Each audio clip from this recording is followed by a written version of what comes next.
Daniel Padilla nabo sa AAA acceptance speech, larawan na vandalized pa. Ayun, syempre maraming salamat. Thank you sa AAA and everyone, maraming salamat sa inyo. Enjoy the night and good night.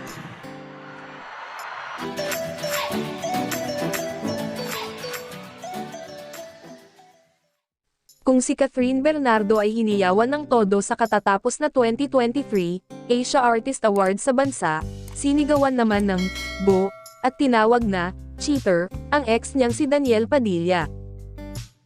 Umalangaw ang "bo" mula sa ilang nanood ng AAA 2023 sa Philippine Arena nitong Huwebes ng gabi nang magsalita si Daniel Padilla. Rumsback na kay Daniel Padilla ang ilang fans na nagalit sa itinuturing na pang-aagrabyado nito kay Catherine Bernardo. Tumanggap sina Catherine at Daniel ng AAA Fabulous Award. Sa isang kumalat na video, makikitang tinatanggap ni Daniel ang award nang marinig mula sa audience ang sigaw ng "boo". Nagulat ang nagbibideo, "Oh my God, bakit may boo?"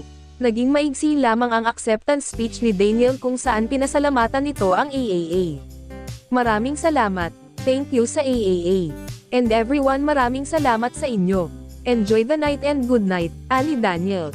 Sa isang post, ipinakita ang poster ni Daniel sa AAA venue na sinulatan ng kung ano-anong negatibong. Sinabi naman ng ilang fan na "Freedom Wall", iyon kaya pinapayagan ang mga fan na magsulat ng kanilang mensahe. Samantala, malalakas na sigawan at palakpakan naman ang nakuha ni Catherine nang siya na ang lumapit sa mikropono matapos makuha ang award. Sa kabilang banda, may bagong post si Catherine Bernardo sa kanyang IG. "No looking back, only moving forward," ang bahagi ng caption ni Catherine Bernardo sa kanyang latest post. "Appreciation post for the little things that have been making me smile the past few weeks," aniya pa. Marami tuloy ang nag-isip kung ano ang ibig sabihin ni Catherine sa "no looking back", at ang tanong ng mga fans, ang ex-boyfriend ba niyang si Daniel Padilla ang kanyang pinatutungkulan? Sagot ba ito sa mga Katniel fans na umaasang magkakabalikan pa sila ni DJ? Sa malas ay talagang nag-move on na nga ang aktres at marami naman sa mga solid fans niya at mga nagmamahal sa kanya ay suportado ang move niyang ito kung talagang ito ang ikaliligaya niya.